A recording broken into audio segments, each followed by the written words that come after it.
Mechanical गुरु channel को subscribe कीजिए और बेल आइकॉन को दबाइए लेटेस्ट वीडियो के बारे में नोटिफिकेशन पाने के लिए। हेलो दोस्तों, मेरा नाम है अंकित और तिलक लगा के स्वागत करता हूं आपका मैकेनिकल गुरु यूट्यूब चैनल पर। आज के इस वीडियो में हम रेजिस्टेंस वेल्डिंग के बारे में बात करेंगे। रेजिस्टेंस वेल्डिंग क्या होती है, रेजिस्टेंस वेल्डिंग के टाइप्स, रेजिस्टेंस वेल्डिंग के एप्लीकेशन के बारे में और भी बहुत सी डिटेल आपको रेजिस्टेंस वेल्डिंग के बारे में मैं बताऊंगा। तो लास्ट तक आप बने रहिए मेरे साथ। मेरा नाम है अंकित, आप देख रहे हैं मैकेनिकल गुरु। चलिए आगे बढ़ते हैं। रेजिस्टेंस वेल्डिंग के अंदर हर वो वेल्डिंग प्रोसेस आ जाती है जिसमें वर्क पीस के इंटरनल रेजिस्टेंस का यूज किया जाता है उस वर्क पीस को वेल्ड करने के लिए। कोई भी मटेरियल, कोई भी मेटल है, अगर आप उसमें से इलेक्ट्रिसिटी पास करेंगे तो उसमें कुछ ना कुछ उस इलेक्ट्रिसिटी के लिए रेजिस्टेंस होगा। उस रेजिस्टेंस के कारण यह मटेरियल या ये मेटल इलेक्ट्रिसिटी को हीट में कन्वर्ट करेगा। यानी कि रेजिस्टेंस वेल्डिंग प्रोसेस में जो वर्क पीस के अंदर जो रेजिस्टेंस प्रेजेंट है इलेक्ट्रिसिटी के लिए, करंट के लिए, बेसिकली जो वर्क पीस के अंदर रेजिस्टेंस है उस रेजिस्टेंस का यूज करके हीट जनरेट किया जाता है। और रेजिस्टेंस वेल्डिंग प्रोसेस में कोई भी फिलर मटेरियल का यूज नहीं होता। रेजिस्टेंस वेल्डिंग प्रोसेस में जो भी हमारे पास मेटल है, वर्क पीस है, उसका जो इंटरनल रेजिस्टेंस है उसकी मदद से हीट जनरेट की जाती है। बेसिकली रेजिस्टेंस वेल्डिंग प्रोसेस में जो वर्क पीस है वह पूरे इलेक्ट्रिकल सर्किट का पार्ट रहता है, आप बोल सकते हैं। तो जब इस सर्किट से करंट पास किया जाता है तो वर्क पीस में रेजिस्टेंस प्रेजेंट होने के कारण करंट हीट में कन्वर्ट होता है, जिससे कि वर्क पीस जो है वह हीटेड होता है, वह गर्म होता है। और जब ये वर्क पीस गर्म हो जाता है तब हम प्रेशर अप्लाई करके वेल्डिंग करते हैं। और कितना हीट जनरेट हो रहा है इस पूरी प्रोसेस में वह आप निकाल सकते हैं जूल्स लॉ की मदद से। रेजिस्टेंस वेल्डिंग प्रोसेस में जो वोल्टेज रहता है वह बहुत कम रहता है, बहुत लो वोल्टेज रहता है, लेकिन बहुत हाई करंट का यूज किया जाता है रेजिस्टेंस वेल्डिंग प्रोसेस में, क्योंकि 1000 ऑफ एम्पियर्स तक हो सकता है। रेजिस्टेंस वेल्डिंग आप डायरेक्ट करंट का भी यूज कर सकते हैं, अल्टरनेटिंग करंट का भी यूज कर सकते हैं, लेकिन आज की डेट में आप हैवी करंट ले सकते हैं। ट्रांसफार्मर से 10 किलो एम्पियर तक आप करंट ले सकते हैं, इसलिए ज्यादातर रेजिस्टेंस वेल्डिंग प्रोसेस में अल्टरनेटिंग करंट का यूज किया जाता है। और ऐसे मटेरियल जिनकी हीट कंडक्टिविटी बहुत ज्यादा रहती है, स्पेसिफिक हीट बहुत ज्यादा रहती है, जैसे कि कॉपर, एल्यूमिनियम, ऐसे मटेरियल में हमें बहुत ज्यादा करंट सप्लाई करना पड़ता है हीट को डेसिपेट करने के लिए। रेजिस्टेंस वेल्डिंग प्रोसेस में जो वर्क पीस का सरफेस रहता है वह बहुत जल्दी हीटेड हो जाता है, क्योंकि रेजिस्टेंस वेल्डिंग प्रोसेस में हम बहुत ज्यादा एम्पियर के करंट का यूज करते हैं, क्योंकि एक स्पेशल फीचर है रेजिस्टेंस वेल्डिंग प्रोसेस का।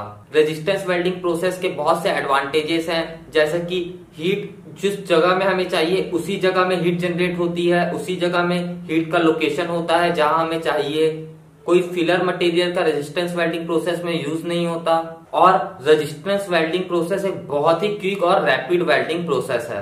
रेजिस्टेंस वेल्डिंग प्रोसेस को हैंडल करने के लिए ऑपरेटर के पास स्किल होना चाहिए, लेकिन रेजिस्टेंस वेल्डिंग प्रोसेस ऑटोमेटिक भी हो सकती है और इसे हम मैनुअल भी कर सकते हैं। जहां बहुत ज्यादा क्वांटिटी में प्रोडक्शन करना रहता है, जहां मास प्रोडक्शन करना रहता है, वहां पे रेजिस्टेंस वेल्डिंग प्रोसेस का यूज किया जाता है। इस प्रोसेस से आप बहुत से कॉमन मेटल्स को वेल्ड कर सकते हैं। इस प्रोसेस से आप डिसिमिलर मेटल्स को वेल्ड कर सकते हैं। अलग अलग तरीके के शेप्स, अलग अलग तरीके के सेक्शंस बना सकते हैं आप इस प्रोसेस से। बहुत ही भरोसेमंद है ये प्रोसेस और मास प्रोडक्शन के लिए इस प्रोसेस का यूज किया जाता है। अगर हम डिसएडवांटेजेस की बात करें तो रेजिस्टेंस वेल्डिंग की मशीन बहुत महंगी आती है और बहुत ही लिमिटेड तरह के जॉइंट आप कर सकते हैं रेजिस्टेंस वेल्डिंग से। रेजिस्टेंस वेल्डिंग के बहुत से जगह एप्लीकेशन है। इंजीनियरिंग फील्ड में तो बहुत सारी जगह रेजिस्टेंस वेल्डिंग के एप्लीकेशन है।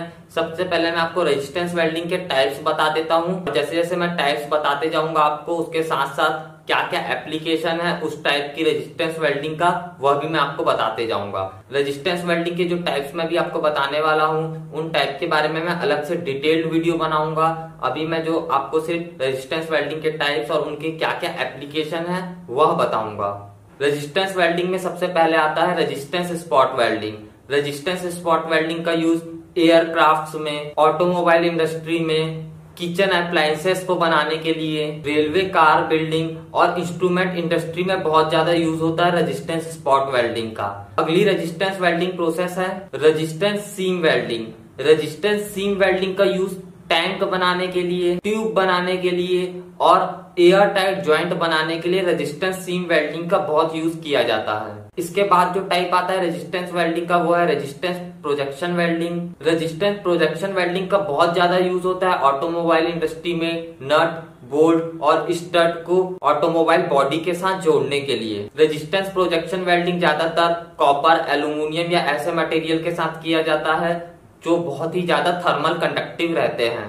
इसके बाद अगर हम अपसेट वेल्डिंग के बारे में बात करें तो अपसेट वेल्डिंग एक बट वेल्डिंग प्रोसेस है।